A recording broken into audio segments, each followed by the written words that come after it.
Hai, salam kenal semuanya. Saya Edi Sandi dari Akademi Hipnoterapi Indonesia. Bagi teman-teman yang baru, salam kenal. Izinkan saya memperkenalkan diri saya terlebih dahulu. Saya adalah seorang hipnoterapis yang udah praktek sejak tahun 2000, kemudian berlanjut hingga saat ini yang tadinya menangani berbagai macam kasus anak-anak, kasus-kasus parenting, sampai akhirnya orang tuanya pun akhirnya jadi konseling untuk masalah pribadinya, dan akhirnya merambat sampai ke perusahaan-perusahaan mereka, dan akhirnya saya banyak diminta untuk melakukan sesi-sesi, training-training, termasuk coaching-coaching untuk para business owner dan juga untuk perusahaan-perusahaan. Tentunya masih dalam ranah bagaimana meningkatkan potensi seseorang dengan mengoptimalkan cara berpikirnya. Yes, saya juga seorang penulis buku, ada 8 buku yang udah saya tulis, semuanya tentunya terkait aplikasi dari hipnoterapi untuk kehidupan kita sehari-hari. Nah, di video kali ini saya ingin sharing tentang beberapa hal yang terakhir-terakhir ini tuh banyak banget ditanyakan kepada saya, baik dari itu peserta seminar maupun peserta coaching, ya, group coaching maupun personal coaching, ya. Mereka seringkali menanyakan bahwa kenapa ya kok saya tuh udah tahu apa yang harus saya lakukan untuk sukses, tahu persis gitu, tapi kenapa kok selalu terjebak ke pola-pola kebiasaan yang lama yang tidak efektif gitu. Ya, contoh misalkan menunda, ya. Mereka tahu bahwa iya ya, harusnya kalau saya nggak menunda itu saya bisa lebih efektif mengerjakan hal ini, hasilnya pun jadi lebih optimal, tapi ujungnya ditunda lagi, ya. Kemudian terlalu emosional, ya, terlalu baper, ya, ketika misalkan karyanya tidak dihargai atau tidak diakui, ya, oleh rekan kerjanya, merasa kok saya nggak dihargai ya, wah, saya udah nggak dibutuhkan lagi ya. Nah, seperti kayak gitu. Atau mungkin mereka berpikir bahwa, wah, ternyata orang itu hanya mendekati saya ketika ada maunya aja ya. Setelah itu, saya nggak diakui, nggak dihargai, saya nggak dibutuhkan lagi, ya. Dan berbagai macam masalah-masalah yang lain yang juga akhirnya intinya menghambat kinerja seseorang. Seringkali itu nggak disadari, seringkali itu nggak disadari, ya. Sampai pada satu titik mungkin sahabatnya atau temannya yang mengingatkan. Atau mungkin dia mulai membaca buku atau melihat video mungkin. Di situ orang baru, iya ya, kok saya punya yang kayak begitu ya. Nah, teman-teman sekalian, di video kali ini saya akan membahas mengapa sih itu bisa terjadi. Kok bisa itu muncul dalam diri seseorang. Tentunya bukan karena keinginan sadar kan orang itu menunda. Bukan karena keinginan sadar kan orang itu merasa tidak diakui, tidak dihargai, tidak dibutuhkan. Ya, nggak mungkin kan? Aduh, aku kepingin nih merasa nggak dibutuhkan. Nggak mungkin juga kan, ya? Atau aku kepingin merasa nggak dihargai gitu. Kan nggak mungkin gitu ya. Semua itu muncul secara natural gitu. Tiba-tiba aja merasa nggak dihargai. Tapi di satu kesempatan orang lain menilai gitu ya, orang lain melihat ada seseorang memperlakukan kita. Orang lain menilai bahwa wah, itu tidak menghargai, tapi kita sendiri tidak merasa tidak dihargai. Mungkin Anda pernah dalam situasi itu, gitu ya. Loh, kok bisa ya gitu loh. Padahal harusnya saat itulah kita merasa tidak dihargai. Tapi kok kita biasa-biasa aja ya gitu. Tapi di kesempatan lain, loh kok kita merasa tidak dihargai padahal harusnya nggak begitu juga. Nah, kenapa ya itu semua bisa terjadi? Kali ini saya akan membahas hal itu karena ini penting banget, ya. Sebab hal-hal seperti ini tanpa Anda sadari atau mungkin Anda sudah sadar, ya, akan menghambat kinerja Anda. Anda jadi kehilangan waktu, ya. Anda jadi nggak bisa efektif, nggak bisa jernih berpikir, oke? Karena masih terganggu tuh dengan mungkin kata-kata atau tindakan orang lain. Nah, itu pasti akan mengganggu kinerja Anda. Oke, sekarang saya ingin Anda melihat diagram sederhana berikut. Yes, harusnya udah Anda lihat ya sekarang diagram ini. Ini adalah gambaran tentang otak manusia gitu ya. Kita punya satu otak, tapi kita punya dua fase berpikir. Yang pertama adalah fase sadar, yang kedua adalah fase di bawah sadar gitu ya. Conscious and subconscious ya. Kenapa dia disebut di bawah sadar? Karena dia bekerja di bawah radar. Bahkan kita sendiri pun tidak menyadarinya. Ya, kita sendiri tidak menyadarinya. Oke, sampai kita mendapatkan pencerahan ya, entah melalui buku, entah melalui ceramah, entah melalui seminar, entah melalui obrolan-obrolan santai dengan teman-teman, tiba-tiba kita aha gitu ya. Nah, itu yang disebut aha moment gitu ya. Nah, teman-teman, ini ada yang terjadi di dalam otak manusia secara natural gitu. Jadi eh, ketika kita mendengar informasi, maka pikiran sadar kita itu berfungsi untuk menganalisa informasi tersebut ya. Kita mendengarkan lewat telinga, masuk ke pikiran sadar, kita mulai analisa, kita mulai membandingkan dengan yang ada, dan kemudian kita memutuskan ya. Itu yang terjadi di pikiran sadar di fase pertama ya, di fase berpikir sadar, fase berpikir logis kayak gitu. Tetapi yang tanpa disadari adalah pada saat terjadi fase berpikir logis tersebut, pada saat yang bersamaan, fase berpikir bawah sadar juga beroperasi. Gitu. Dan ini tuh terjadi terus menerus antara fase pikiran sadar dan fase pikiran bawah sadar, dia itu terus terkoneksi. Oke, jadi kalau ada orang ngomong, wah susah loh mengakses bawah sadar, ya juga, karena setiap saat Anda mengakses bawah sadar. Gitu. Contoh yang paling sederhana aja deh, contoh yang paling sederhana. Misalkan saya nanya ke Anda nih, ya, 3 dikali 4 berapa ya? Gitu kan? Nah, ini tergantung nih jawabannya gitu ya. Kalau Anda menjawab 12, itu kita tahu bahwa, oh, Anda adalah orang yang pernah belajar perkalian dan Anda normal-normal aja profesinya gitu ya. Maksudnya apa gitu? Karena ada yang ditanya 3 kali 4 berapa gitu. Oh, 3 kali 4 itu 12.000 gitu ya. Dapat 4 lembar. Nah, ini jawabannya tukang foto gitu ya, teman-teman ya. So, jadi tergantung ini background-nya apa gitu ya. Oke, so balik lagi. Jadi, pada saat kita tanya 3 kali 4, telinga mendengar, ada yang nanya 3 kali 4 gitu kan. Kemudian informasi itu dikirim ke pikiran sadar. Pikiran sadar mulai menganalisa, ini maksudnya apa ya orang ini nanya ya? Perlu dijawab apa enggak ya? Dia mau ngetes saya apa enggak ya? Dia mau mempermalukan saya apa enggak ya? Nah, setelah dianalisa dan katakanlah aman gitu ya, maka dia akan menganalisa untuk membandingkan. Sebelumnya ini orang pernah belajar nggak? Nah, pada saat itu dia akan mengakses pikiran bawah sadar. Bawah sadar, nih ada pertanyaan 3 dikali 4. Oke, tolong dong cariin jawabannya. Gitu ya. Si bawah sadar nggak serta-merta langsung mencari ke jawabannya. Dia akan mulai menganalisa dulu. Udah dipastiin nggak ini tidak untuk mempermalukan? Oh ya udah aman, gitu ya. Jadi dia akan cross check lagi, gitu ya. Ada satpam di sana, satpam yang akan memverifikasi lagi.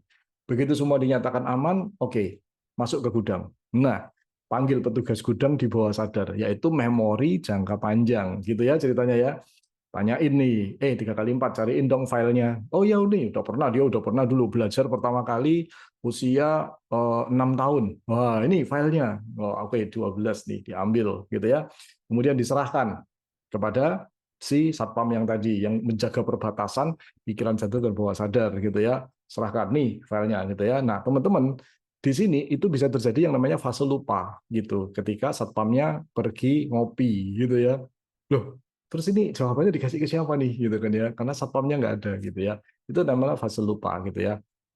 Kemudian singkat cerita nih satpam menerima jawabannya, diberikan ke pikiran sadar. Nih yang kamu cari gitu kan. Nih jawabannya 12 ya. Pikiran sadar meneruskan ke organ mulut ya. Semuanya eh, mengatakan 12. Nah, ini otot-otot semua ini kembali lagi dikendalikan oleh bawah sadar lagi untuk mengatakan 12. Anda mungkin tidak menyadari fase itu kan. Anda nggak sadar bahwa otot Anda itu dikendalikan untuk mengatakan 12. Nah, siapa yang mengendalikan itu? Bawah sadar lagi, gitu ya.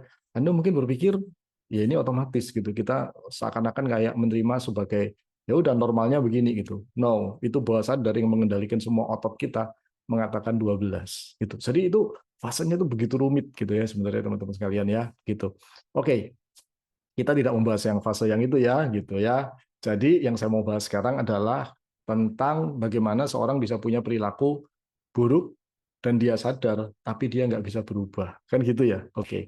Nah, teman-teman sekalian, itu tadi contoh tentang perkalian yang simple. Sekarang kita ngomong tentang kebiasaan buruk, gitu ya. Katakanlah menunda, misalkan kayak begitu. Tadinya, seseorang pasti bukan seorang penunda, tadinya. Ya, coba Anda lihat anak-anak, mana ada yang menunda? Nggak ada. Mereka kepingin apa langsung. Mereka ini langsung dilakukan gitu ya. Mereka spontan, mereka energik gitu. Sampai suatu hari mereka dikecewakan, ya, disalahkan, dibandingkan, ya, di situ mulai masuk nih ke satu memori gitu. Contoh misalkan mereka dibandingkan, contohnya nih gitu kan ya, kamu ini kenapa sih kok nggak kayak si A, si B, si C gitu ya, kamu kenapa nggak kayak kakakmu, kenapa kamu nggak kayak adikmu, kamu kenapa nggak kayak itu sepupu kamu, kayak si temen kamu, kayak begitu.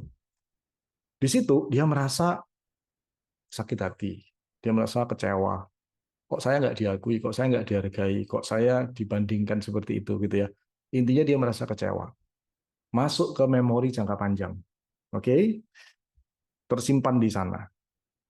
Manusia punya yang namanya defense mechanism. Manusia punya yang namanya mekanisme pertahanan diri alamiah. Ya, defense mekanismenya muncul, gitu ya.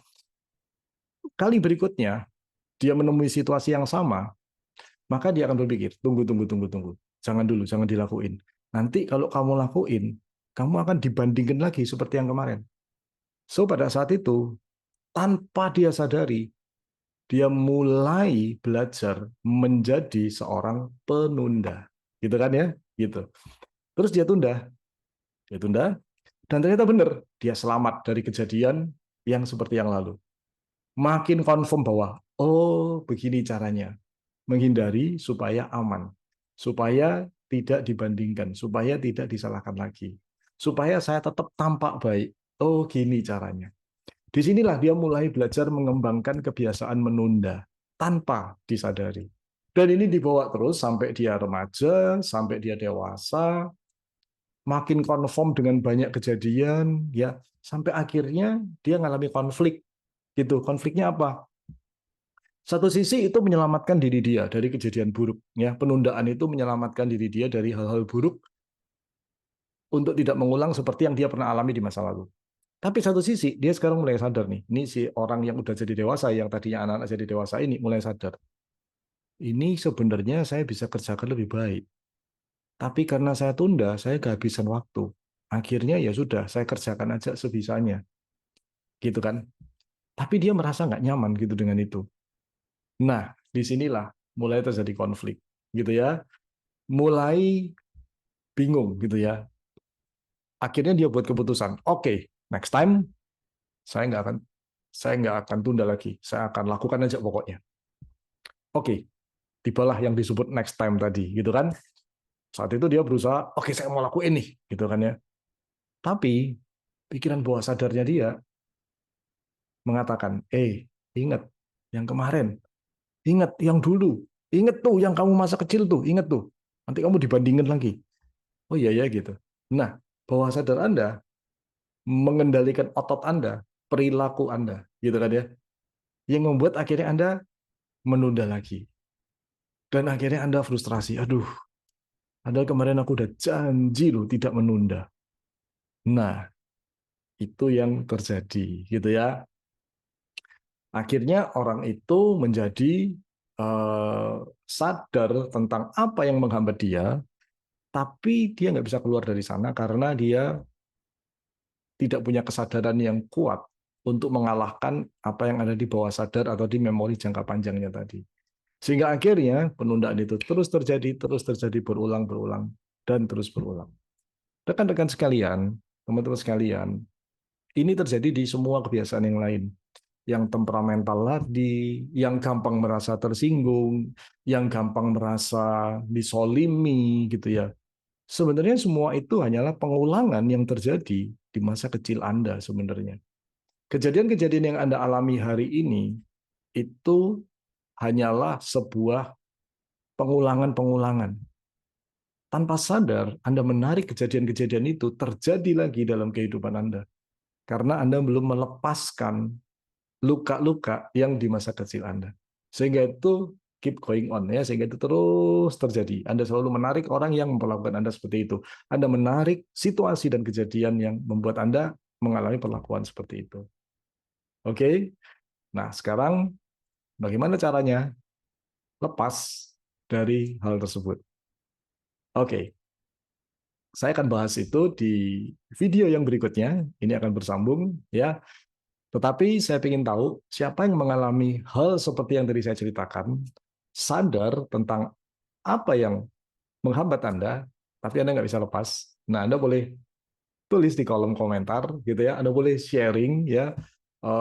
Siapa tahu nanti saya bisa membahasnya di video yang berikutnya lagi nantinya. Ya, jika Anda merasa video ini bermanfaat untuk Anda boleh sharing kepada teman Anda supaya mereka juga mendapatkan sebuah pemahaman baru dan pencerahan dalam hidupnya.